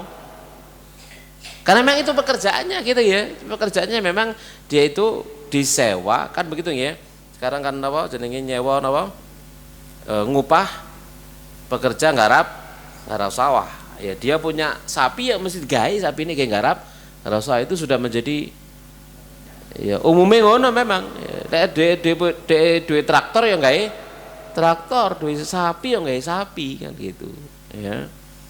Kemudian kita bayar ke penggarap sawah itu mungkin harian biasanya. Harian apa? Harian kan dia hitungannya harian ya.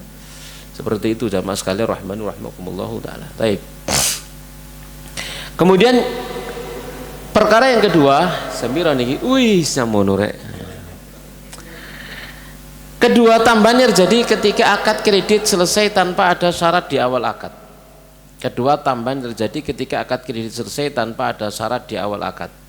Maksudnya adalah ketika seorang berutang atau melakukan jual beli kredit, kemudian ia ingin melebihkan nominal dari utangnya tersebut, maka hal ini diperbolehkan. Tentunya dengan syarat tidak adanya syarat penambahan di awal akad dan setelah akad selesai atau utangnya lunas. Contoh gambarannya, A berutang kepada B untuk membeli sebuah mobil seharga 100 juta.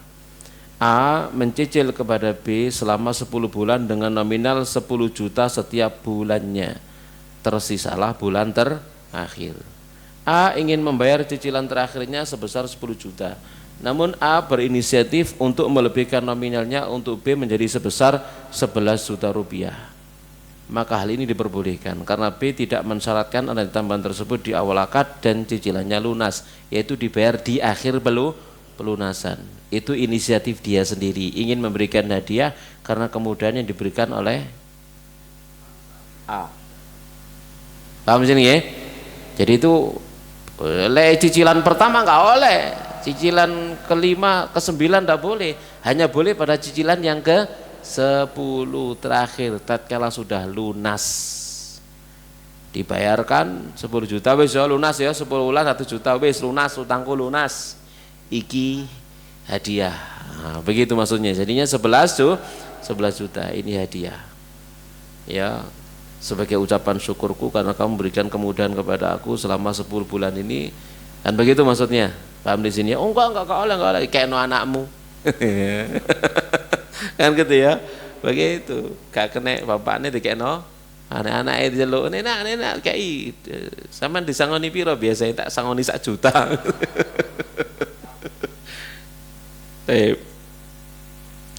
Ini boleh ya. Contoh lain, A meminjam kepada B sebesar 100 juta.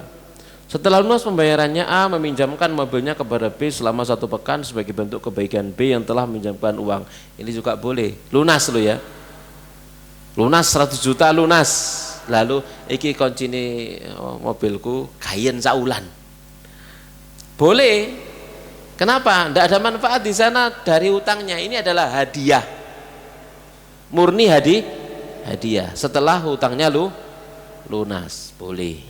Paham ya?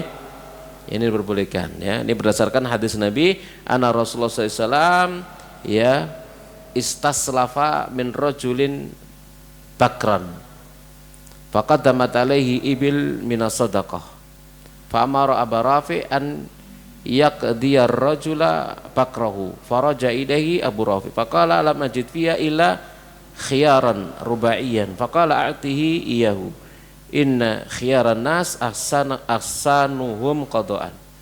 Jadi Rasulullah SAW pernah meminjam seekor unta muda dari seorang laki-laki, kemudian datanglah unta-unta zakat kepada beliau.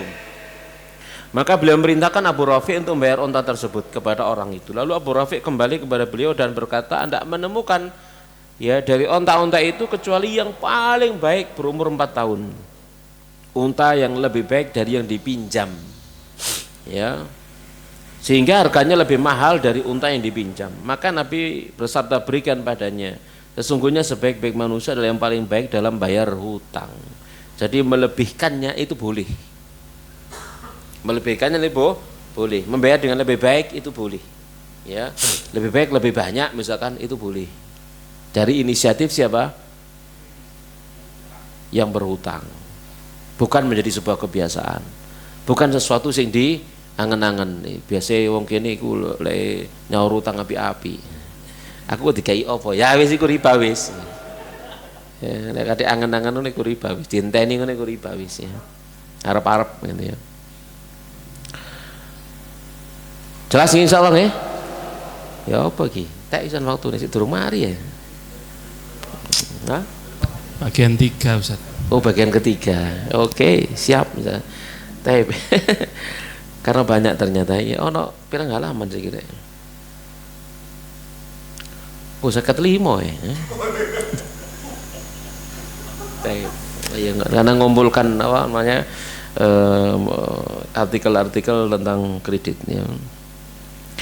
Kita lanjutkan 2 paragraf ya. Maksudnya adalah yang melebihkan pembayaran utangnya sehingga tidak masalah jika ingin memberikan tambahan kepada pengutang berupa hadiah atau yang lainnya. Tentunya ketika akad kredit tersebut sudah selesai dan tidak ada syarat di awal akad ya. Intinya secara umum tidak boleh adanya tambahan dalam jual beli kredit, mengingat hal itu termasuk yang terlarang dalam syariat Islam kecuali setelah lunas. Itu intinya. Wallahu a'lam bishawab. Nanti kita lanjutkan pada pertemuan berikutnya ya, syarat yang keempat dan seterusnya insyaallah taala. Taib. Sekarang kita buka tanya jawab sekitar ini ojo belakrak untuk Dendi. Baik Ustaz, banyak sekali pertanyaan Ustaz. Waduh, jaga karek. Silakan. Pertanyaan pertama Ustaz, hutang berupa barang yang mempunyai nilai strategis yang terus meningkat Ustaz, seperti properti Ustaz. Ketika kita beli sebuah rumah dengan akad hutang piutang, dengan akad kredit kepada misalkan saudara, diakadkan setahun lunas Ustaz. Tapi kemudian kita membuat perjanjian karena dari pembeli ini ingin istilahnya supaya tidak sampai mendolimi penjual, supaya ketika harga terus naik itu disyaratkan seperti ini Ustaz. Nanti ketika 1 tahun ternyata belum lunas, berarti akad ulang, ada kenaikan harga karena waktu itu kan harga properti pasti naik Ustaz. Seperti itu apakah boleh Ustaz? Itu 2 harga namanya. Itu namanya dua harga. Ya, itu tidak boleh. Ya jamaah sekalian rahimakumullah taala. Ya, jadi tatkala dia hutangnya hutang rumah, piro? Uangnya harus jelas. Berapa? Ya sudah itu. Itu yang dicicil. Gitu ya, selama setahun ya selama setahun. Ternyata kemudian selama setahun ndak iso lunas, ya sih iku sendiri cicil, ndak boleh bikin akad baru. Kalau ada akad baru berarti ada dua harga. Ya, ada 2 harga. Nah, wallahu a'lam bishawab. Meskipun itu inisiatif yang berhutang Ustaz nggih. Maksudnya bukan yang menghutangi tidak mensyaratkan itu. Durung lunas di apa? Ya sekalipun bagi yang berhutang ya tetap dia tidak boleh menghalalkan apa yang haram. Tidak boleh menghalalkan apa yang haram, dan itu haram hukumnya, maka tidak boleh dia menghalalkan ya, dengan niat itikad baiknya ya, dengan itikad baiknya ya jamaah sekalian rahimakumullah taala. Nah, pertanyaan berikutnya yeah. Ustadz, kami berposisi sebagai penghubung antara rumah potong ayam dengan dapur MBG Ustadz. Dalam transaksi dapur memesan sejumlah ayam potong yang dibutuhkan, kami memesan pada rumah potong ayam tersebut dengan kesepakatan bayar setelah pencairan dari dapur pemesan dalam kurun waktu 24 jam. Apakah ini dibolehkan? Mencurang aku kayaknya. Iya, jadi akadnya jelas nggak dengan produsennya tadi itu, jelas akadnya. Akadnya jelas nggak akadnya? Hah? Enggak, bukan begitu. Akadnya dengan produsen. Apa tadi akadnya? Dia sarana antara MBG napa jenenge sakniki PP loh. Hah? PPG misalkan begitu ya. Jadi dia ya Allah. Akadnya kerjasama Ustaz katanya. Iya, kerjasama. Akadnya kerjasama. Ya itu namanya jual beli kan begitu ya. Intinya adalah pada jual belinya. Jadi ada 3 pihak di sini. PPG, calo, wakil. Oh, broker. Nah, ya. Kemudian penyedia. Akad dia dengan ini kan artinya begini. Jual beli itu terjadi antara siapa?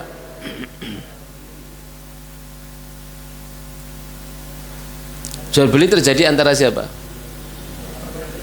PPG dengan apa jenenge wasilah ya, atau dengan PPG dengan rumah potong ayam.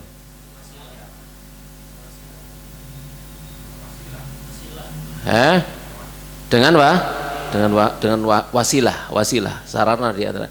Maka tanggung jawab ini antara siapa? Antara rumah potong ayam atau PPG? Wasilah dengan PPG ini harus jelas. Ini harus jelas. Jadi jual beli itu antara wasilah dengan PPG. Ini jelas.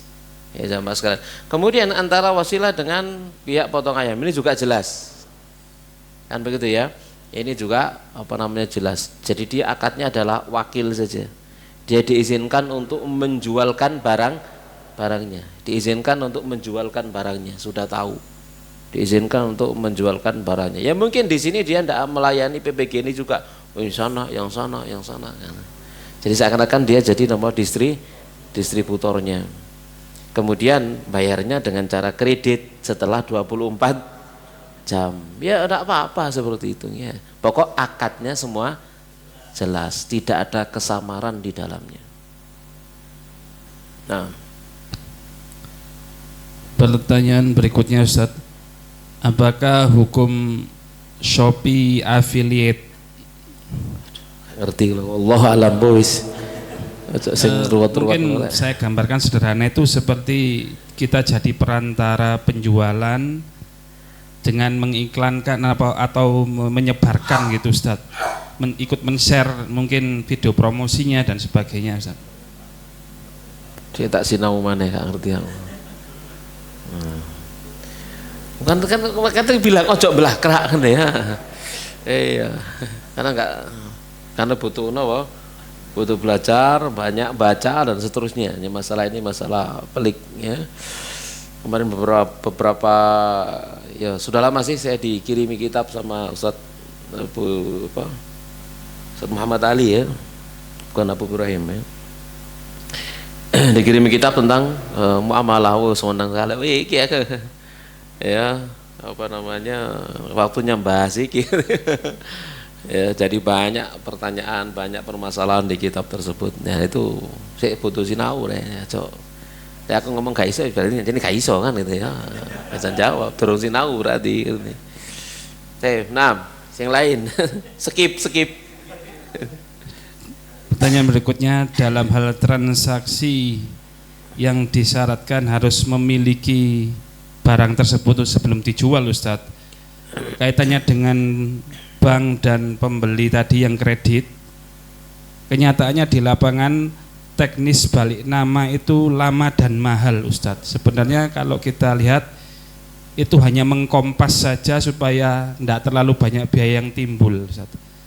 Bagaimana dengan hal itu Ustadz? Karena kalau mungkin dulu untuk jual beli lebih mudah karena atas nama itu cukup dicatat gitu aja atau mungkin secara lisan gitu. Tapi kenyataan ini kan sekarang semua harus administratif dan prosesnya lama Ustaz. Pakai kaidah kalau bisa diperlama kenapa dipermudah ya? Dipersulit kenapa dipermudah? Iya.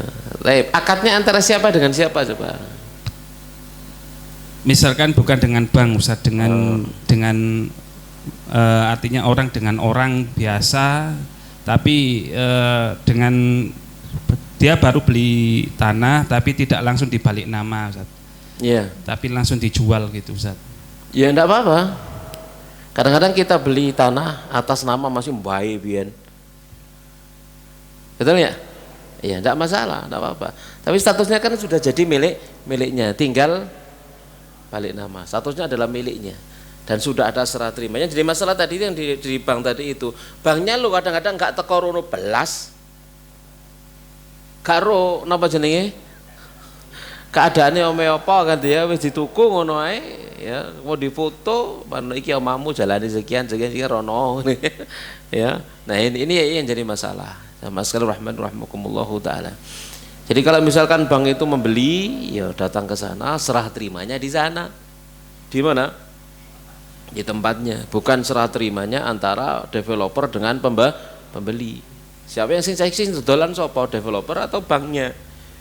Kalau yang jual beli adalah banknya, maka banknya yang napa? Menyerah terimakan. Jadi ada serah terima antara developer dengan bank, lalu ada serah terima antara bank dengan pembeli. Itu masalah. Dan itu yang kadang-kadang enggak terlaksana. Ya kan cuman bedanya sebenarnya teko ambek gak teko ngono lho padahal ya. Jemok barang ambek gak jemok barang. Itu cuman bedanya di sana. Yang itu kemudian merubah hukum dari haram menjadi halal. Ya.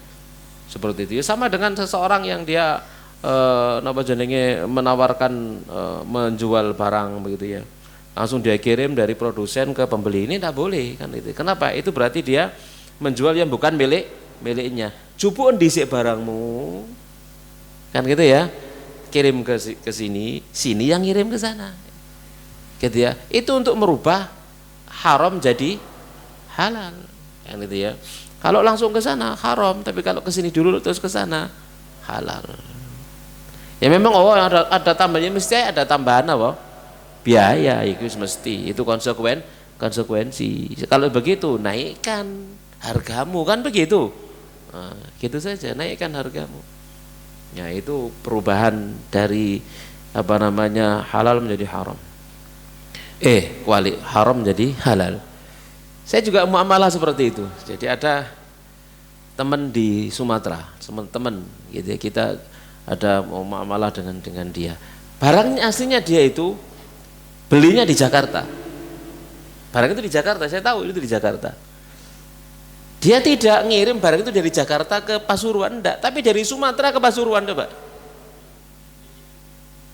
Kenapa dia harus nerima dulu? Nah ini saya ngerti ngono, jadi pada ustadz ya. Ya padahal barangnya itu di Jakarta. Kapan Ustadz, barangnya masih sampai di sini, belum nyampe ke tempat saya. Ngono. WA nama saya begitu. Ya. Nanti kalau sudah sampai saya kirim ke tempat antum. Jadi sampai begitu, saking apa nih? Ingin cari yang halal.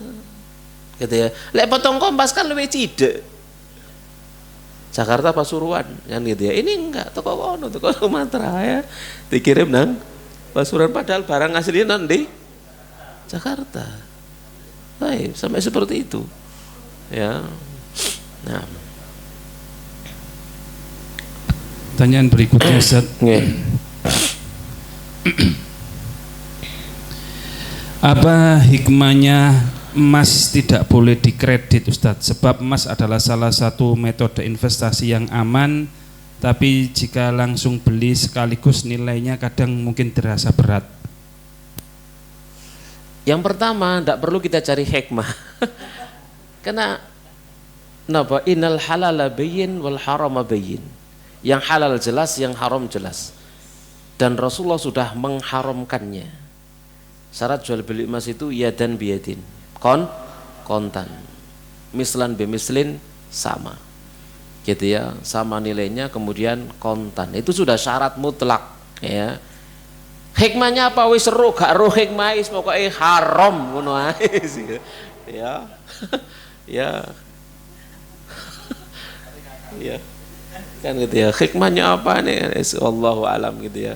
Saya juga belum jenenge ngeremesi apa jenenge?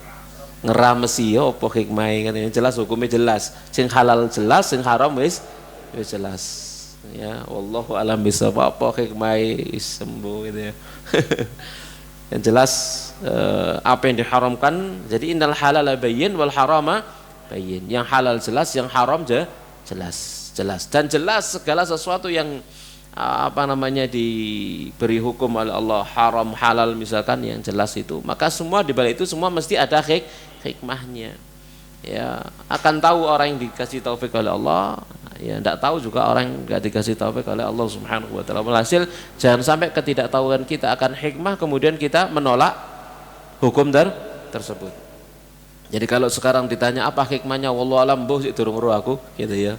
Ya, tapi tetap sekalipun belum tahu hikmahnya jangan sampai menolak hukumnya. Ayo digoleki bareng-bareng, diramesi bareng. Wallahu a'lam bishawab. Nah, Pertanyaan berikutnya, bolehkah membeli barang, rumah, motor, mesin cuci dan lain-lain dari jaminan bank yang tidak menebusnya? Mungkin maksudnya yang barang cabelan, Ustaz. Apa namanya, barang-barang yang disita itu ya. Ya Allah alam, bu saya belum tahu. Ya belum tahu saya, enggak tahu. Turun belajar ya. Nggih. Ojo mongso aku jawab ta rek. Karo yo karo gitu ya. Pertanyaan berikutnya, Ustaz, bagaimana hukum arisan, Ustaz? Arisan tergantung ya. Ya, arisan tergantung. Kan arisan kan macam-macam. Ya, kalau arisan begitu jawabannya apa ya? Tergantung gimana bentuk arisannya, seperti apa arisannya itu. Ya, seperti apa arisannya. Ya bisa kadangkala ono arisan sing halal, ono arisan sing haram. Tergantung seperti apa coba. Ya, tolong ceritakan kan begitu. Ya, yang seperti apa bentuk arisannya. Nah, itu baru bisa dinilai dan dilihat apa hukumnya. Nah, paham insyaallah ya. Nah, ya nanti arisan kan utang piutang sebenarnya ya. Ya, utang piutang saling dapat jenenge menghutangi satu dengan yang lainnya. Maka berlaku di dalamnya segala macam bentuk hutang. Apa namanya, kaitan dengan hutang. Di sana tidak ada tambahan, di sana tidak ada pengurangan, di sana tidak ada denda. Kan begitu ya. Ya, jadi murni itu adalah akad sosial. Contoh misalkan utang arisan umroh. Arisan umroh. Tiap bulan ada yang berangkat umroh. Dengan arisan seperti itu. Ya, nyicil berapa orang? 30 orang misalkan. 30 orang. Apa namanya, masing-masing 1 juta ya. Lalu setiap bulan umroh 1 orang sampai 30 bulan kan gitu ya. Nah, ya, semacam itu misalkan. Sudah, itu namanya ta'awun, itu namanya akad ta'awun. Tolong menolong antara satu jamaah dengan jamaah yang lain supaya apa? Ya caranya benulan iso ada yang umroh berangkat bergantian begitu. Ya, seperti itu ya enggak apa-apa. Itu namanya ta'awun, saling menolong. Ta'awun alal birri wa taqwa ya. Ngono diadakno ngono. Ya. Nah, tapi ya apa jenenge harus komitmen. Melok iku sing kudu memang bener-bener ono sing dijagakno wis iso gitu ya. Apa namanya, nyicil tiap bulan selama 30 bulan itu 1 juta. Iso lek katik sembuh, tak pikir Bu Rismet aku dadi wis aja katik ngono iku jane. Sejak katik wis ya. Siku ngerepoti kancane iku engko ya. Nah, oleh itu nanti zalim dia kepada temannya, enggak boleh. Memang benar-benar harus komitmen konsisten begitu ya. Kecuali ada udzur syar'i yang memang Allah datangkan, yaitu kecuali lagi. Tapi artinya kan bisa melihat, orang itu kan bisa melihat peta pemasukan dirinya tiap bulan seperti apa, dilihat biasa ini oh iso nggak apa-apa ya. Dek gak iso gak usah melo. Nah, itu contoh apa arisan yang kayak seperti tadi itu maka itu boleh, tidak ada masalah ya. Nah, dan tidak boleh dijual, kan ada arisan dijual. Nah, ini haram, ini riba ya. Ini apa riba. Misalnya arisan ada orang dapat berapa 10 juta lalu dijual kepada temannya yang dia belum dapat jatah, dijual kepada dia 11 juta, ya ini haram. Ya, itu yang berlaku sering kita dengar di tengah masyarakat ya. Nah, dan itu adalah riba, tidak boleh demikian. Nah, pertanyaan berikutnya Ustadz, bolehkah penjual memberikan alternatif pembayaran kiris tapi dengan harga dinaikkan Ustadz? Karena dari kebijakan bank, kiris itu dana yang dibayarkan ke penjual delay 1 hari Ustadz. nggak ngerti ya apa sih? Hah? Nggak ngerti yang. Halo?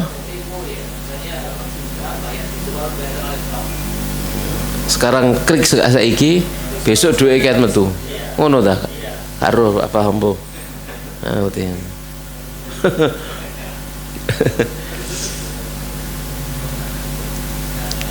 Gak pernah kan, gak tahu saya. Terus ada potongan dari banknya. Karena saya dapat di donasi itu yang pakai kris. 50.000 ngono sing mlebu 49 sekian ngono ya. Hah? Oh ya. Kok akeh masuk toko kris ngono ya. Itu kalau sing jangkep kabeh sih gitu ya. Iki kok nanggung ngene sih masuk iki. Dipotong langsung sama bank ya. Oh gitu. Jadi kalau misalkan kita gesek, angka kita akan tetap ke penjual dikurangi. Kalau debit biasanya tetap Ustadz, kecuali kartu kredit itu mungkin ada charge-charge. Yang maksudnya yang dari kiris itu kebijakan dari banknya itu setelah dana nyampe itu baru dibayarkan banknya ke penjual itu besoknya. Nah, karena ada delay itu, bolehkah penjual itu menaikkan selisih harga Ustaz? Karena kalau pakai tunai mungkin 10.000, kalau pakai kirisnya jadi 10.500 misalnya Ustaz. Angka yang tertera di bandrol piro? Misalkan 10.000 yang tertera di bandrol Ustaz. Tapi karena pembelinya minta pakai kiris, nggak punya cash, sedangkan ketika pakai kiris dari bank itu nyampenya uangnya itu besoknya, bolehkah penjual itu menambahkan itu tadi Ustaz harganya Ustaz untuk istilahnya mengganti rugi karena delay besoknya Ustaz? Malah dua harga kalau seperti itu ya. Pilihan Ustaz sebenarnya, kalau pakai kiris jadi 10.500, kalau cash 10.000 gitu Ustaz. Karo paling jawaban paling gampang itu wallahu a'lam gitu, aman wis. Iya, gak usah sok pinter, bodoh ya bodoh gitu ya. Nah, yes, dari WA sudah selesai, barangkali ada dari ruangan silakan. Terakhir. Tidak ada ya? Senterek jam 09.00 izan ya, kurang dikit. Taib cukup insyaallah ya. Demikian wallahu a'lam bishawab. Mohon maaf banyak kayak harus banyak sinau kan gitu ya bahas masalah ini ya. Jadi mohon maaf kalau banyak pertanyaan tidak bisa saya jawab ya. Dan memang tidak boleh berani menjawab memasakkan diri sesuatu yang tidak punya ilmunya. Taib demikian kita akhiri wa sallallahu nabiyana Muhammadin wa ala alihi washabbihi ajmain. Subhanakallahumma bihamdik asyhadu an la ilaha illa anta astaghfiruka wa atubu ilaik. Wassalamualaikum warahmatullahi wabarakatuh.